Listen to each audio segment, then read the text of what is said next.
بسم اللہ الرحمن الرحیم الحمد للہ وکفا وسلام علی عبادہ الذین اصطفیٰ اما بعد۔ یہ آج جو سوشل میڈیا پر ایک ویڈیو وائرل ہو رہی ہے اور اس کے بارے میں کہا جا رہا ہے کہ افریقہ یا امریکہ کے جنگلات میں کوئی ایسا پرندہ ہے جو آگ پھیلاتا ہے، اور اس کا سوال مفتی سلمان صاحب منصور پوری دامت برکاتہم عالیہ سے کیا گیا، اور انہوں نے بھی اس کی تردید کی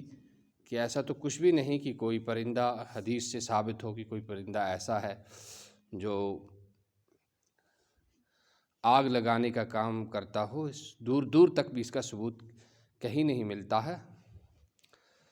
تو وہ بات تو بالکل واضح ہو گئی، لیکن اتفاقاً ایک حدیث اس وقت میرے ذہن میں آئی اور میں نے سوچا کہ سامعین تک صدقہ جاریہ اور ثواب کی نیت سے ان کو پہنچا دوں۔ تو یہ حدیث جو ہے یہ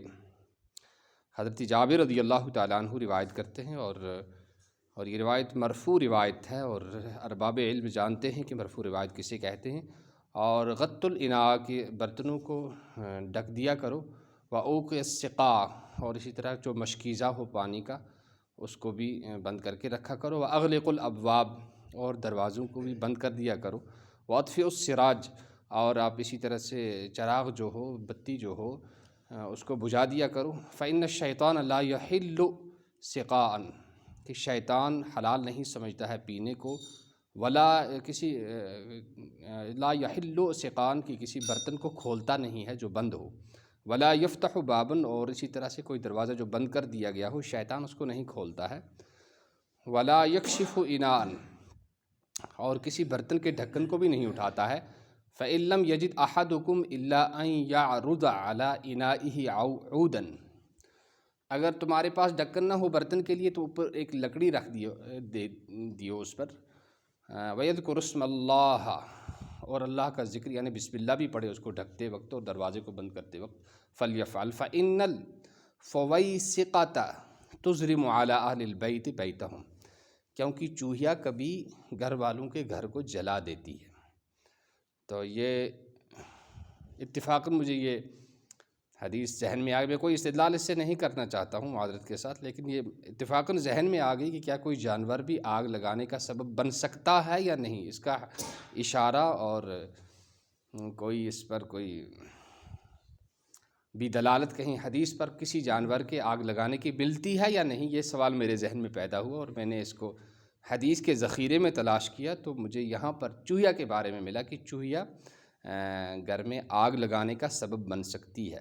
تو نیچے اس کے شراح نے لکھا ہے کہ امر النبی صلی اللہ علیہ وسلم بتغطیۃ الاناء، کہ اللہ کے رسول صلی اللہ علیہ وسلم نے برتنوں کو ڈھکنے کا حکم دیا، صونا لہ من الحشرات، کیڑوں سے بچانے کے لیے، وسائر الموذیات، اور اسی طرح سے جو ایذا اور تکلیف پہنچانے والے جانور ہیں ان سے بچنے کے لیے، وقد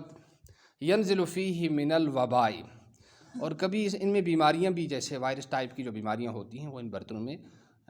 جو ہے وہ شامل ہو سکتی ہیں۔ وَأَن تُغْلَقَ الْأَسْقِيَةُ، اور برتنوں کو بند کیا جائے، وَأَن تُغْلَقَ الْأَبْوَابُ، اور دروازوں کو بھی بند کیا جائے، لِمَا فِي ذَلِكَ مِنَ الْمَصَالِحِ الدِّينِيَّةِ وَالدُّنْيَوِيَّةِ، کیونکہ اس میں دینی اور دنیوی مصلحتیں ہیں۔ وَحَرَاسَةُ الْأَنفُسِ وَالْأَمْوَالِ، اس میں جان کی بھی حفاظت ہے اور مال کی بھی حفاظت ہے، من اہل العبث والفساد، کہ بیکار چیزوں بیکار قسم کے لوگوں اور فسادیوں سے اس سے آدمی کو پروٹیکشن رہتی ہے، حفاظت رہتی ہے۔ وَأَرْشَدَ إِلَىٰ أَن تُطْفَأُ السِّرَاجُ لِمَا فِي ذَلِكَ مِنْ حِفْظِ الْبَيْتِ، اور چراغ کو بھی بجھانے کا حکم دیا کیونکہ اس میں گھر کی حفاظت ہے۔ اسی طرح آگ ہو اس کو بھی بجھا دیا جائے۔ آج سرما کے موسم میں ہیٹر وغیرہ جو ہے استعمال کیے جاتے ہیں، اور اس میں جو ہے آگ لگنے کے امکانات بہت زیادہ ہوتے ہیں، آگ لگ سکتی ہے، جیسے کہ پچھلی دفعہ سری نگر میں ایک واقعہ پیش آیا، اس کی حقیقت حال کیا ہے، لیکن یہ بھی اس وقت نیوز میں اور سوشل میڈیا پر یہ بھی کہا گیا کہ انہوں نے کوئی گیس کی بخاری یا کوئی ہیٹر بھی لگا رکھا تھا، جو وہاں پوری فیملی جو موت کا نوالہ بن گئی۔ والحدیث محمول علی وقت النوم، اور یہ حدیث جو ہے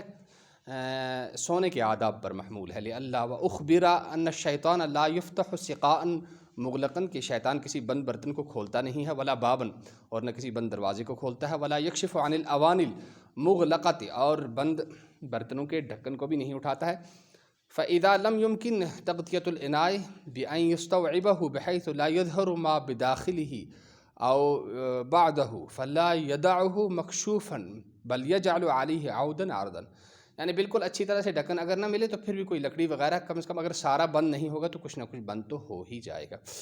وَيُسَمِّ اللَّهَ تَعَالَى عِنْدَ تَغْطِيَةِ الْإِنَاءِ، اور جب برتنوں کو ڈھکن رکھے تو بسم اللہ پڑھے۔ وَإِيقَاءِ الْأَسْقِيَةِ وَإِغْلَاقِ الْأَبْوَابِ، جب دروازے بند کرے اور برتنوں کو بند کرے تو اس وقت یہ اللہ کا نام پڑھے۔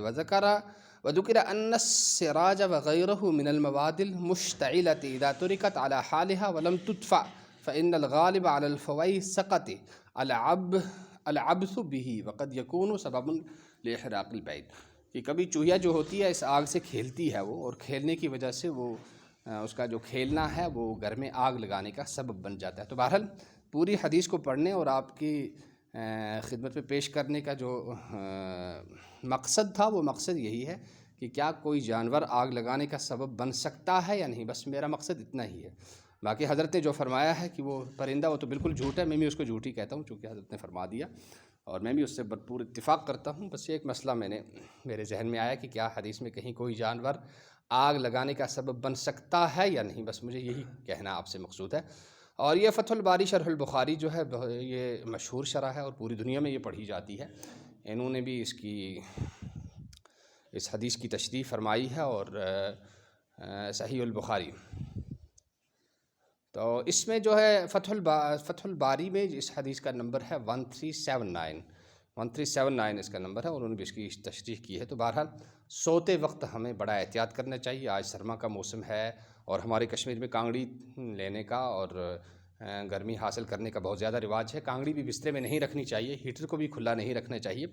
اور بخاریاں وغیرہ ہوتی ہیں اسی طرح سے ان کو بھی بجھا دینا چاہیے، اور حمام پر بھی اتنی گرم جگہ پر نہیں سونا چاہیے جہاں زیادہ گرمی کی وجہ سے صحت کو کسی قسم کی کوئی تکلیف پہنچ سکے